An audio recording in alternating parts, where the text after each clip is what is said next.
All right, welcome back finally.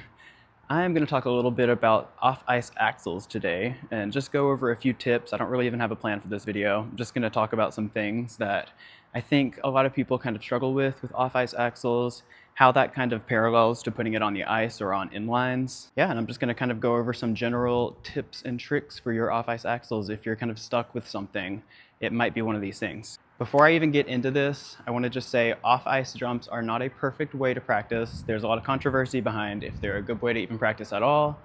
My kind of personal philosophy behind them is it's a great way to introduce a new jump or to work on a specific technique point that you're kind of struggling with, especially if you're more comfortable on your feet than you are in skates. It's definitely a good way to kind of experiment, feel different things, and just learn concepts overall.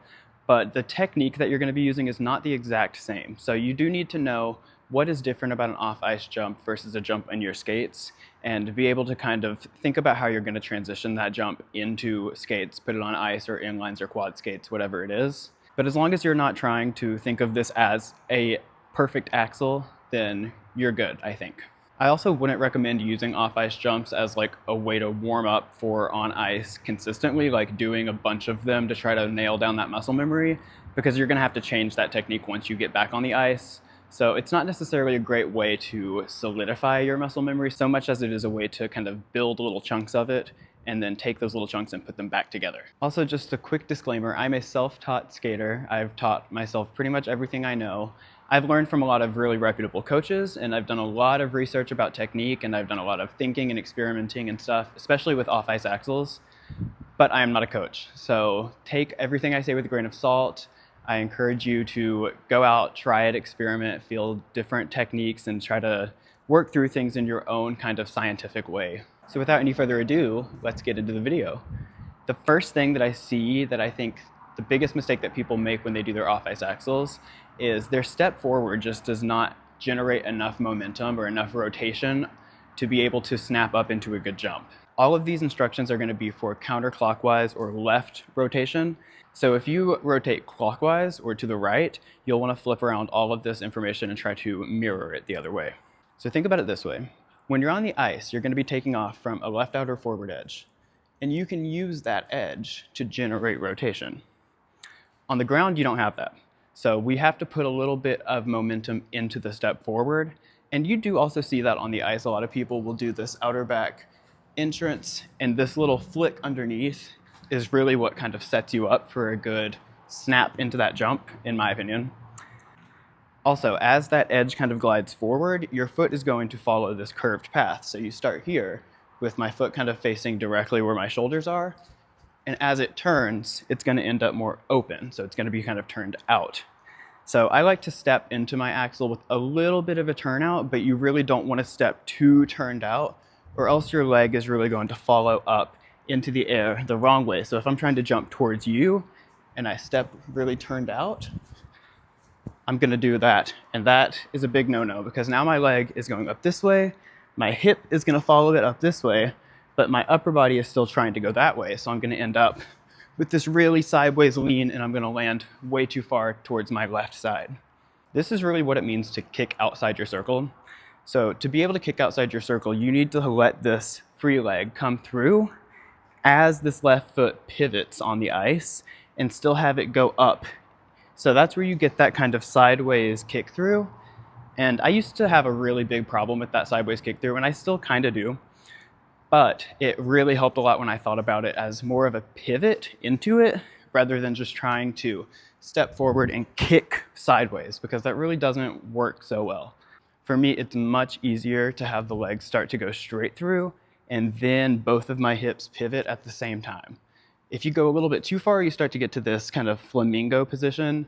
Sometimes you'll hear that be called a baxel, for backwards axle, because you really pre-rotate, you start forwards and it's supposed to take off forwards, but you end up kind of going backwards into this flamingo looking position. You don't want that. About a quarter of a rotation is considered pretty clean. You can go maybe a little past that, but a quarter of a rotation of pre-rotation is considered pretty good technique. And generally, I think pre-rotation is kind of a necessary evil for jumps. You have to have a little bit of pre-rotation, or else you don't get rotation in the air. It's impossible to just jump up and just pull into the air and rotate. You have to be moving a little bit to be able to snap into that rotation. So all of this is to say, let's get back to my real point. The step forward is really important for the off ice axle because you don't have that edge to be able to generate any kind of rotation off the ground. So the way that I do my step forward, kind of from like a backwards entry, is to really open my shoulders and really open my hips. And that's also important on ice, but it's really important off ice to be able to get that snap. You can also think about it this way. If you're stepping forward and you don't want to have this foot turn out too much, then you're kind of limiting how much you can turn into the jump before you're starting to really crank it in. So to leave all of this, your free side, my right side, behind you is really important because now you can swing that right side through and you're not turning into the jump with this really swingy kind of action. So one drill that I like to do sometimes is to really exaggerate that feeling, and this is kind of what that looks like to me.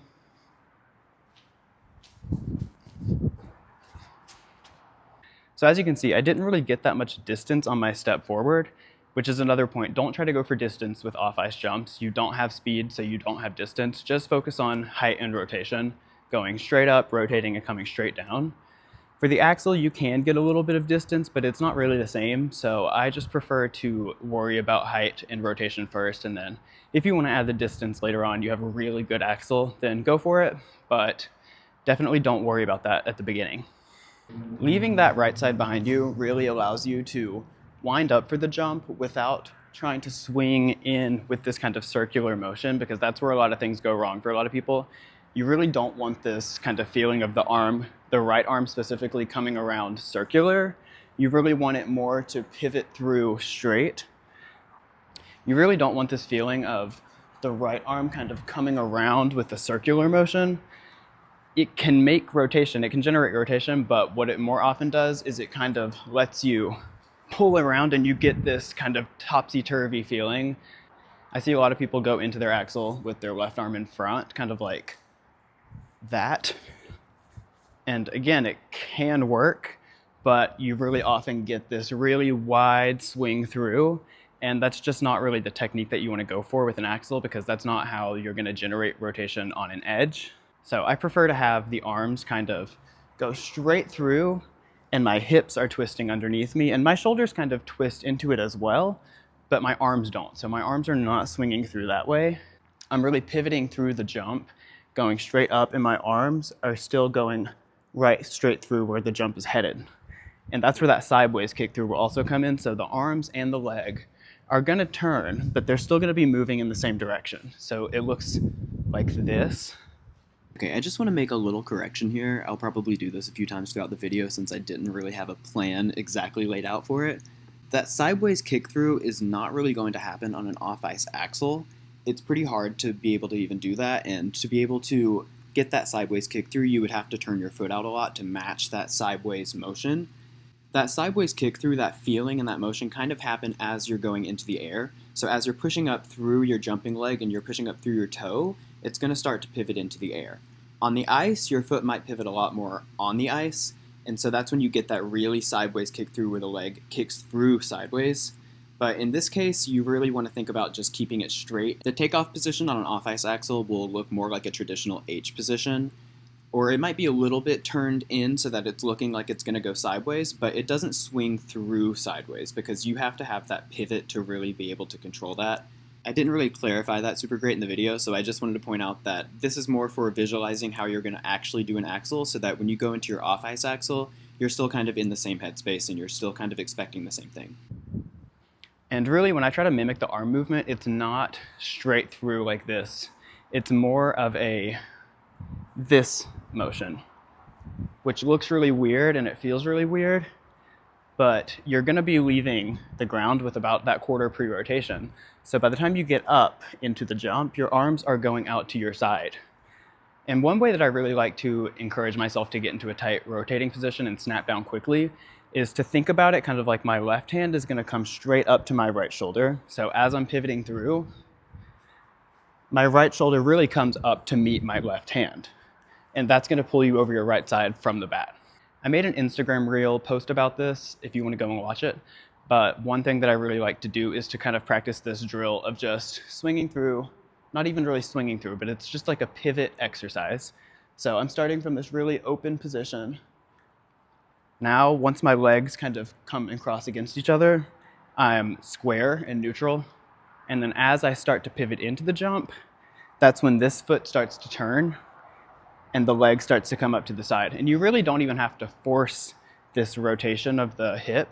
It really just kind of happens as you pivot through. So if you can get that kind of pivot and sideways kick through down and just get that motion down on foot, it will help you a lot putting it in your skates. Because that was one of the things that I really struggled with trying to get my axle in inlines, is that I just could not rotate into the jump without swinging and kicking out to the side. And that is part of why this step forward with that kind of exaggerated feeling like that really helps, because you have this really open position and you can really feel the weight of this swing through moving you through into the jump. If I were to do it too swingy, it would look something like this. So if I would try to step around and go straight that way, but I end up stepping and jumping here, it creates a whole world of problems, and I'll kind of show you that. Oh my gosh. Well, you can see it was so swingy and so wild that my glasses flew off of my face. So don't do it like that. That's a clear indication of it being way too swingy. Your rotation is way too far away from you, if that makes sense. Not a scientific term or anything. That is a struggle I see a lot of people have with their off-ice axles, though, is where they just can't pull that rotation in. And they're really kind of like fighting to get that rotation in, and it's just everywhere. And it's all over the place, and it's really hard to snap into a tight rotating position.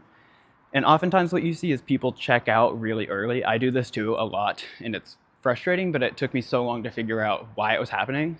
When you're off axis, your body is going to try to do everything it can to get yourself onto your right leg. If you know that you have to land on your right leg, your brain is thinking, okay, well, whatever I need to do to get that right foot right underneath me is what I'm going to do. So what that usually means is that you're going to open up in the direction that's going to force your leg out underneath you. So if I'm off axis and I'm about to land backwards, my body is going to try to pull this left leg out forward so that it can throw that right leg behind me. It's really hard to demonstrate because it doesn't happen on the ground, it happens in the air. If you were going to land too far to your right side, too far into your circle, you would throw your left leg out to try to counteract that lean in the air. So one thing I think about a lot with axles is just keeping everything close together.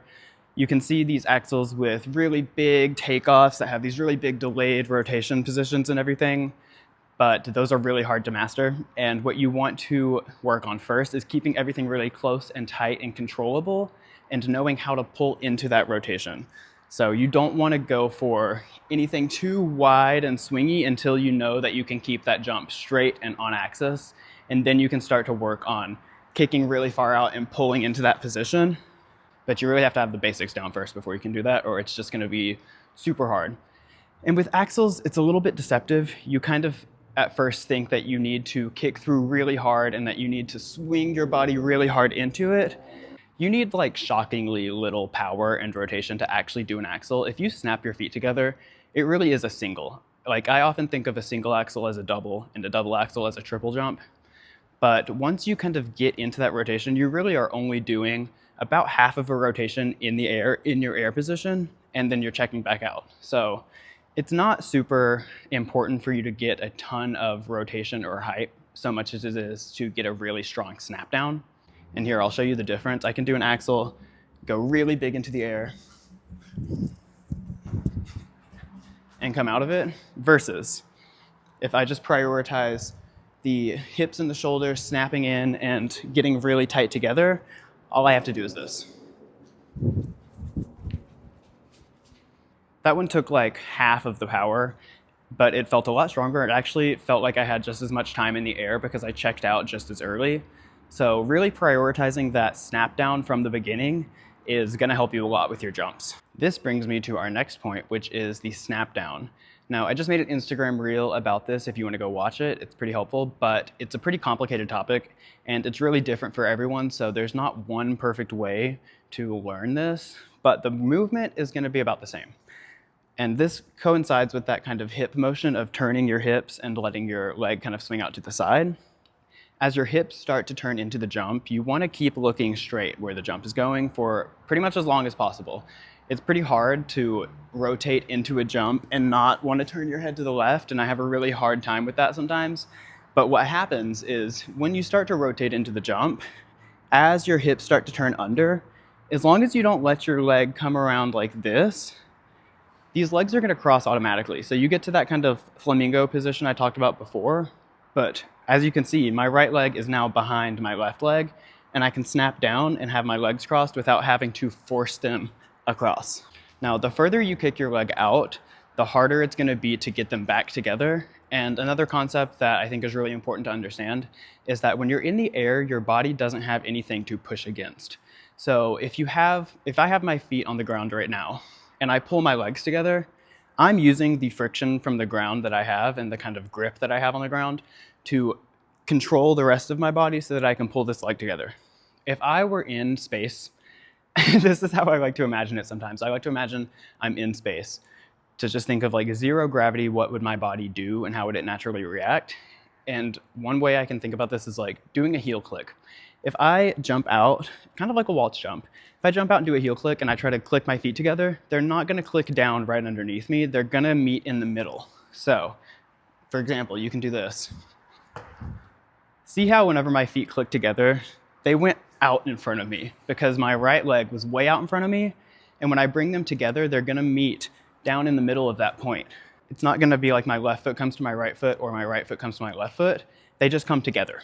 So the closer you can keep everything together, the less you have to worry about your axis getting off. If you have a really far kick out, it can be okay. You can definitely do that and mitigate the lean that you're gonna get in the air. But if you kick really far out in front of you and then you snap your feet together, you're gonna have a really forward lean on the landing. That's okay. You want a little bit of a forward lean on the landing, but not too much. So the more that you kick out with your leg, the more that you have to let your upper body and the rest of your body kind of follow into that jump. So you can't kick out, have your left leg out in front of you, and then bring your feet together. You would see I would fall if I did that. You have to really follow that up into the air and hop over the jump, kind of like you're jumping over a box or something like that. But that's a little bit harder to control. And if you just keep your takeoff a little bit closer together, you have a smaller box to jump over. You can think about it like that. And so that means that there's less lean, there's less variables that are gonna change in the air. So you can know that if I'm straight up and down on the ground, I'm gonna be straight up and down in the air. That's why sometimes you see a takeoff position that looks a little bit more like this than this. It can still be turning into the air. It will look a little bit more like that rather than being really far out. And since you're not using the free leg for rotation going around a circle like that, the distance that you kick out really isn't changing much about the rotation besides how big of an object you are coming into a smaller object. So you do get a little boost of rotation from that, but not so much because it's not generating a lot of momentum with that free leg. You're just pivoting up and pulling in. Another way you can really encourage yourself to get that kind of kick through and have your hips pivot underneath you is to think about it like a 3-turn. Now, if I were gonna do a 3-turn, and specifically the style of 3-turn where you turn your shoulders into the circle, so I'm doing a left outer forward 3-turn, you turn your upper body into the circle and then you snap your hips and your shoulders across so that you're in this open position. So your free leg just kind of snaps across and it mimics the pivot of your skating leg. That kind of same thing happens on the Axel to a different degree. So really where I'm getting that snap from and that kind of countering, pivoting hip shoulder motion is from this left shoulder. So this left shoulder still needs to be pulled back in order to twist against your hips. So it comes from behind you over to in front of you. Okay, sorry, it started raining really hard. So if you can't hear anything I'm saying anymore, I guess we'll find out when I'm done recording this. That pivot into the jump is really like the key factor to me, especially when it comes to kicking outside your circle, because I think that's the thing that people have the most trouble with just overall. And it's the thing that was hardest for me to pick up. It took me probably like a year of working towards having my Axel, like fixing my bad habits and stuff until I could get that sideways takeoff and actually feel it and not have it feel like it was just forced and not working. So let's come back to the snap down, and I'm gonna try to think about it in two different ways. So most people say snap down. Sometimes I like to think about it more as a snap up. So it depends person to person, kind of how much power you have, what your strengths and weaknesses are. But one way that you can kind of control your jump a little bit more is to think about it as a snap up. So what that means for me is that instead of jumping up and coming up through a completely straight leg, pushing off my toe, and then trying to snap down, which again, if you're like this in an H position, and you wait until you're in the air to try to snap down, you're gonna get that lean. You're gonna get that kind of change of axis in the air. And again, it could be a good or a bad thing. It depends on the other components of your technique that are balancing that out.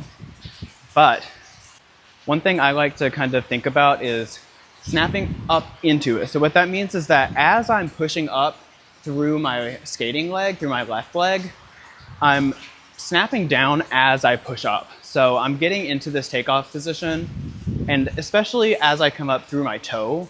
So the difference is that if I snap up, I'm gonna be pushing down. It feels a little counterproductive because it feels like you're pushing into the ground as you're lifting up. You don't wanna feel like you're just throwing yourself up into the air. It's more important to think about jumping with your leg than it is to think about just swinging through. Here's a snap down. So I really used my free leg to pull me all the way up into the air, and then I snapped my feet together. Here's a snap up. So I kind of went down, sunk down onto a bent knee, and then snapped as I push up into the jump. So the timing of it is really what's different, is that you're kind of breaking it into two parts. You're breaking it into your leg coming up straight and your other leg coming down straight. So if you can get them both to straighten at the same time, you're snapping into a position as fast as possible. You are also sacrificing a little bit of your height if you're doing that. So it kind of depends on what your jump needs. If you want to try to speed up that rhythm a little bit and snap up into it, or if you want to have it be a little bit more delayed and snap down into the jump. Because of how you kick into an axle, it can get really far away from you. And so I like to have a bit more of a snap up into the jump rather than waiting until I'm in the air and then trying to snap down. Either way, you're going to be snapping down in the air. You're not going to snap down on the ground and then go up into the jump. That just doesn't happen, and it shouldn't happen. But just trying to think about that mentally is going to get that a little bit quicker and have you use your whole body. And you have this like split second right before you leave the ground where you still have a little bit of traction on the ground. You can still push and you can still kind of alter the lean that you have in the air. So I like to use that last split second of time that I have with some traction on the ground with my feet touching the ground to push me into the jump and kind of bring everything together in a controlled way rather than just relying on the takeoff being like 100% perfect and then trying to snap down. So I'll try to do an axle with a snap down and a snap up. So let's do a snap down. So here's one with the snap down. And here's one with the snap up.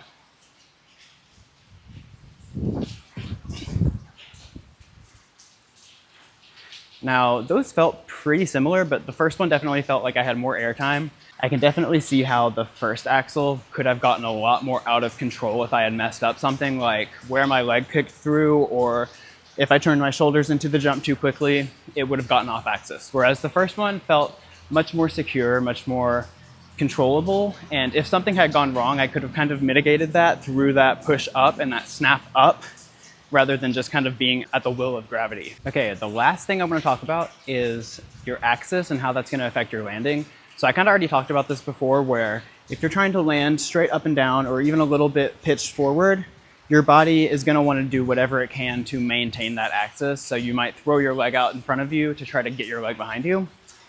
That can be a problem because you can learn a takeoff that is pitching you too far backwards, but you're mitigating that in the air by opening up really early. And especially when you're learning singles, I noticed that I do that on a lot of my singles. It can make your jumps look really powerful when you do it because you're getting this like really early check out and you have this really big position when you land.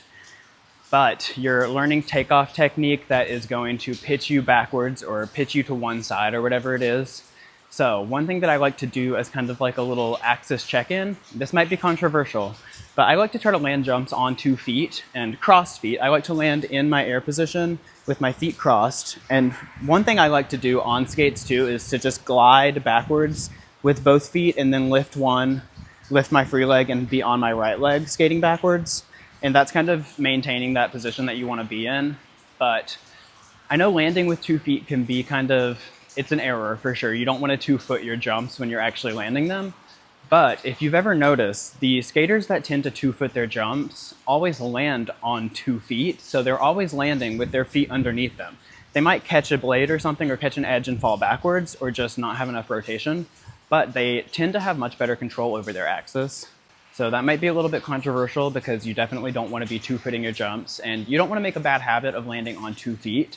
But one way that you can kind of check in with your axis or try to feel the right takeoff is to try to land on 2 feet. And I like to do this for waltz jumps a lot, or just singles in general, is to try to jump up and land in my air position on 2 feet and stick that landing right there.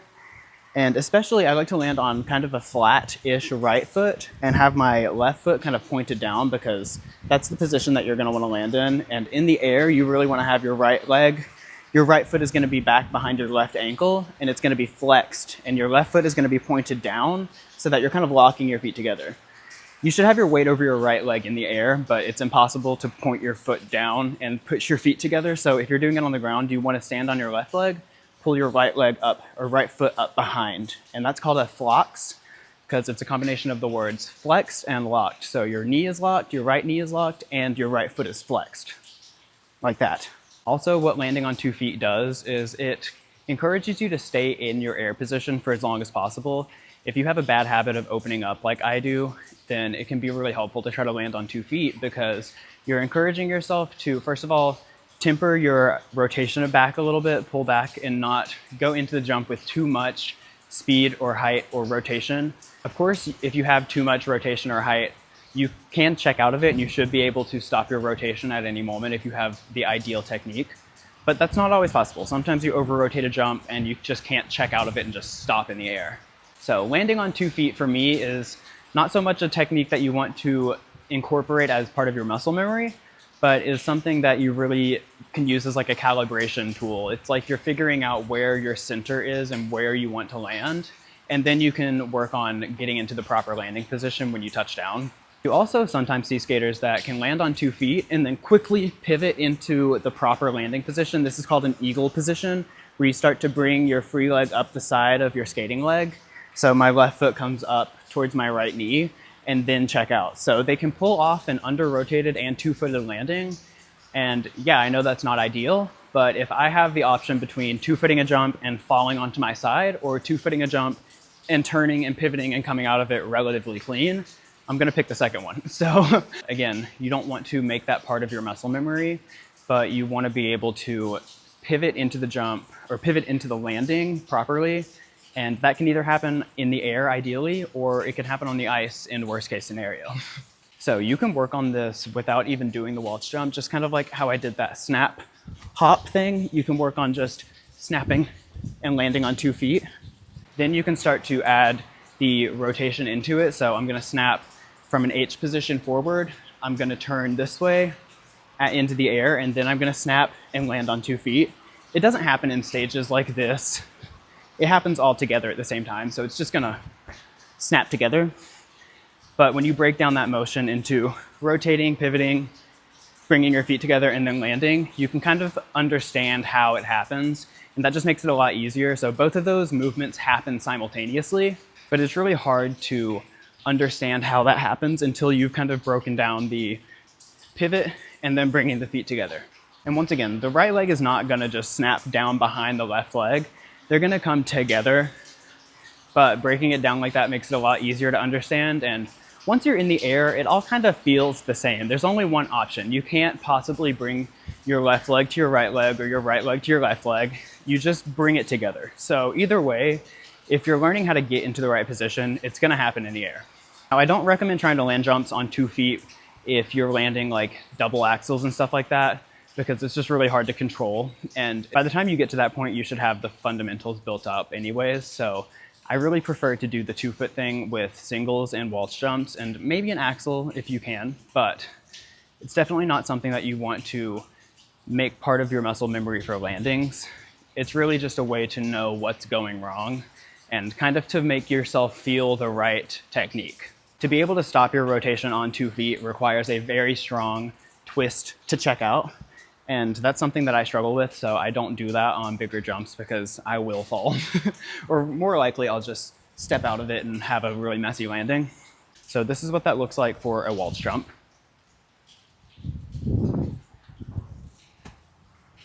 And I'm really thinking about where I'm gonna put my feet. So when I'm leaving the ground, when I'm taking off, I don't wanna look at the ground and drop and tilt my head down and let my shoulders fall down. But I want to think about the fact that my feet are going to go out there and they're going to land out in front of me, and I'm going to bring them together and land right here. And it's kind of counterintuitive, but you want to think about staying close to the ground. You don't want to think about going really far up because it's just going to encourage you to let everything go really far away from you. And it's really hard to control at that point, and you don't have to do that to have a really good axle. Also, when you think about landing on 2 feet, it really keeps your brain in the mode of keeping everything rotating as one locked unit. So it's really easy to let one of your hips turn and to let the other one kind of do whatever it wants. Or in my case, I have this really bad habit of landing with my hip super open. So instead of checking out, say I'm doing a axle, I jump up this way, I'm rotating. Instead of checking out here where I should, and I'm landing the jump this way, but I'm looking over my right side, I tend to do the opposite. And I kind of let my upper body pull back towards where I'm landing, and my hip kind of gets delayed, and I land with this turned out hip. And it looks okay off ice, but whenever you're on skates, your foot's gonna be moving whichever direction your blade is pointing. So you can't land a quarter under rotated and have like a smooth landing unless you have super good knee bend and a really good landing axis. But landing with 2 feet together really encourages me to keep them, both of my hips pointed the same direction and not let this one turn out as I'm landing. I call that a reverse checkout because you're doing exactly the opposite of what you're supposed to do. For a good checkout, you want to let your hip turn under and your upper body is going to pull over the right side and kind of counter that moment with your hips. So what I end up doing is turning my upper body and looking towards where the jump is going to be and trying to spot the jump with my head. That's really probably the issue for me, is that I'm thinking too much about where I'm going to land and I'm trying to rush myself into that position, but I'm not letting my hip follow into the jump. It creates this really bad landing on my skates where I land and then I turn my hip underneath me, and you can't get any speed out of the jump that way because as soon as you touch the ground or the ice and your blade isn't moving, it's just going to stop your speed. You have to do this weird like push out where I push my hips back and then I turn my foot, and it just creates a lot of problems. So when you're doing jumps off ice, really watch out for that. Try not to land with your hip turned out at all. You really want it to be facing exactly where you're going to land and be pulled over your right side still. And you don't want to have your hip push out whenever you land. It's normal to have your hip push a little bit out to kind of mirror the bend that you're getting in your knee. If you bend your knee and don't bend over a little bit, you're kind of going to be too far back. But you really don't want to have this go out, and especially you don't want it to go out to the side like this. That's a problem that I kind of worked into my muscle memory on accident, and it's very frustrating because I practiced checking out a long time with my hip pushing out by accident and not realizing it. And now that's a problem that I have. So you want to keep yourself really nice and straight, and when you bend your knee, when your hip pushes out at all, don't let it push out to the side, because you're creating this weird lean that happens where this hip pushing out to the side does push you onto an outer back edge, and I think that's why we kind of want to do it. But it pushes your upper body outside of the circle, so you tend to land and then fall out of the circle that way, when you really want to land and let your body open up and stay on that nice outside edge. And letting that hip push out really kind of messes with that. You can also do the 2-foot drill for all of your jumps, like I said. So for a loop, it'd look like that. For a sow cow, it might look like that. But it really encourages me to keep my hips as one unit and my upper body as one unit and let them twist against each other instead of letting everything twist against my skating hip. So when we put all of that together, we should get something that looks like this. And for that one, I really thought about that 2-foot movement, or kind of getting into that two-footed position. But as soon as I got towards the ground I was about to land, I brought that left leg up so that I could check out of it and land on one leg. Okay, so yeah, I think that's all I'm going to talk about for today. This is certainly not like an Axel 101 perfect comprehensive guide. I'd like to do that at some point, but there's so much to talk about. And my kind of methodology around technique has changed a little bit. I kind of see things as like it's a balancing act more so than there's one perfect way to do everything and there's these certain mistakes that happen. It's really more about understanding what's going on in the jump and being able to control all of those different factors. And once you learn what your technique is and what works best for you, then you can really start to hone in on making it like super ingrained in your muscle memory and so that you can do it with your eyes closed. But whenever you're first learning it, it's really important to understand why things are happening. And so I just wanted to talk about a few of the concepts that I think are really important, some of the things that took me a long time to understand. And if those are things that are going wrong in your axle, then you can kind of look at it and see what you need to fix and go and work on it. So, all right, I think that's all I have to say. Thank you for coming, and I will see you next time.